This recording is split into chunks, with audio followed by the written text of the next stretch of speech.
The Wizard of Oz, The Dainty China Country, Chapter 20.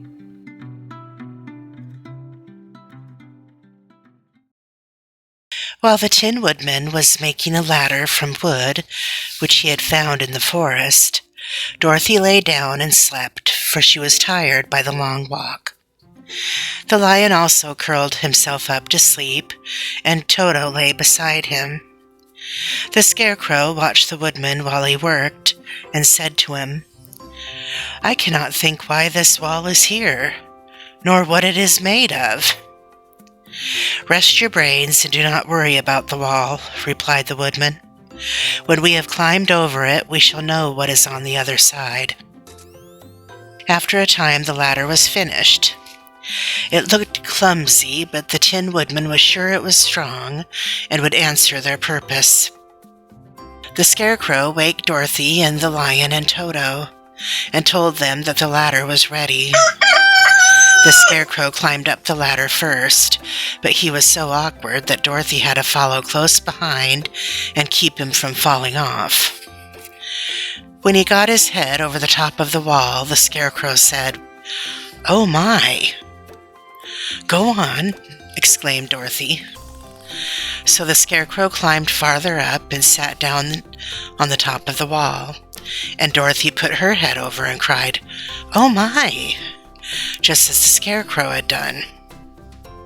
Toto came up and immediately began to bark, but Dorothy made him be still. The lion climbed the ladder next, and the Tin Woodman came last, but both of them cried, "Oh my!" as soon as they looked over the wall. When they were all sitting in a row on the top of the wall, they looked down and saw a strange sight. Before them was a great stretch of country, having a floor as smooth and shining and white as the bottom of a big platter.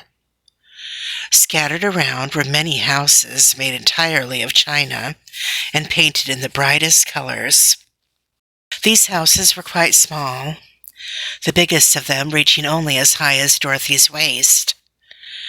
There were also pretty little barns with china fences around them, and many cows and sheep and horses and pigs and chickens, all made of china, were standing about in groups.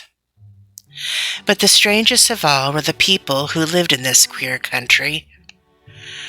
There were milkmaids and shepherdesses, with bright-colored bodices and golden spots all over their gowns, and princesses with most gorgeous frocks of silver and gold and purple, and shepherds dressed in knee breeches with pink and yellow and blue stripes down them, and golden buckles on their shoes, and princes with jeweled crowns upon their heads, wearing ermine robes and satin doublets, and funny clowns in ruffled gowns, with round red spots upon their cheeks and tall pointed caps. And strangest of all, these people were all made of china, even to their clothes, and were so small that the tallest of them was no higher than Dorothy's knee. No one did so much as look at the travelers at first, except one little purple china dog with an extra large head, which came to the wall and barked at them in a tiny voice, afterwards running away again. "How shall we get down?" asked Dorothy. They found the ladder so heavy that they could not pull it up, so the Scarecrow fell off the wall, and the others jumped down upon him so that the hard floor would not hurt their feet. Of course, they took pains not to land on his head and get the pins in their feet. When all were safely down, they picked up the Scarecrow, whose body was quite flattened out, and patted his straw into shape again. "We must cross this strange place in order to get to the other side," said Dorothy, "for it would be unwise for us to go any other way except due south." They began walking through the country of the China people. and the first thing they came to was a China milkmaid milking a China cow. As they drew near, the cow suddenly gave a kick, and kicked over the stool, the pail, and even the milkmaid herself, all falling on the china ground with a great clatter. Dorothy was shocked to see that the cow had broken her leg short off, and that the pail was lying in several small pieces, while the poor milkmaid had a nick in her left elbow. "There!" cried the milkmaid angrily. "See what you have done! My cow has broken her leg, and I must take her to the mender's shop and have it glued on again. What do you mean by coming here and frightening my cow?" "I'm very sorry," returned Dorothy. "Please forgive us." But the pretty milkmaid was much too vexed to make any answer. She picked up the leg sulkily and led her cow away, the poor animal limping on 3 legs. As she left them, the milkmaid cast many reproachful glances over her shoulder at the clumsy strangers, holding her nicked elbow close to her side. Dorothy was quite grieved at this mishap. "We must be very careful here," said the kind-hearted woodman, "or we may hurt these pretty little people, so they will never get over it." A little farther on, Dorothy met a most beautiful dressed young princess, who stopped short as she saw the strangers and started to run away. Dorothy wanted to see more of the princess, so she ran after her, but the China girl cried out, "Don't chase me! Don't chase me!" She had such a frightened little voice that Dorothy stopped and said, "Why not?" "Because," answered the princess, also stopping a safe distance away, "if I run, I may fall down and break myself." "But couldn't you be mended?" asked the girl. "Oh, yes, but one is never so pretty after being mended, you know," replied the princess. "I suppose not," said Dorothy. "Now there is Mr. Joker, one of our clowns," continued the China lady, "who is always trying to stand upon his head. He has broken himself so often that he is mended in 100 places and doesn't look at all pretty. Here he comes now, so you can see for yourself." Indeed, a jolly little clown now came walking toward them, and Dorothy could see that in spite of his pretty clothes of red and yellow and green, he was completely covered with cracks, running every which way and showing plainly that he had been mended in many places.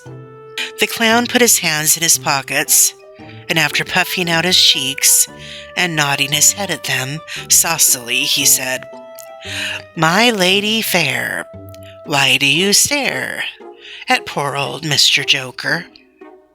You're quite as stiff and prim as if you'd eaten up a poker."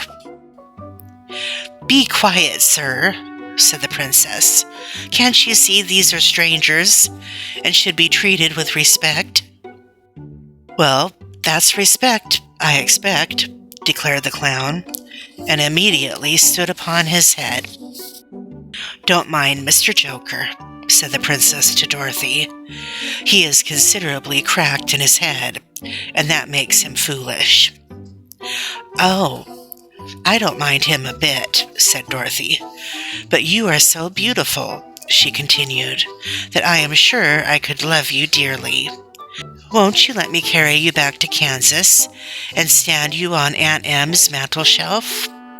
I could carry you in my basket." "That would make me very unhappy," answered the China princess. "You see, here in our country, we live contentedly and can talk and move around as we please. But whenever any of us are taken away, our joints at once stiffen, and we can only stand straight and look pretty.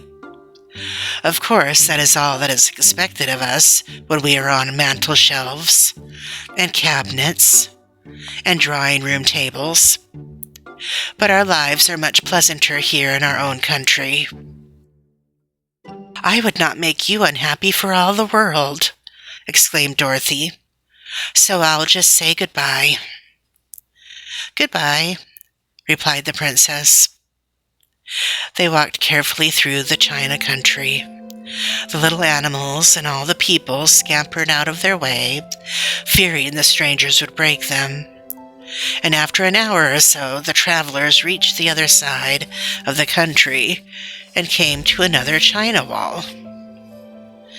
It was not as high as the first, however, and by standing upon the lion's back, they all managed to scramble to the top. Then the lion gathered his legs under him and jumped on the wall. But just as he jumped, he upset a china church with his tail and smashed it all to pieces. "That was too bad," said Dorothy. "But really, I think we were lucky in not doing these little people more harm than breaking a cow's leg and a church. They are all so brittle." "They are indeed," said the Scarecrow, "and I am thankful I am made of straw and cannot be easily damaged.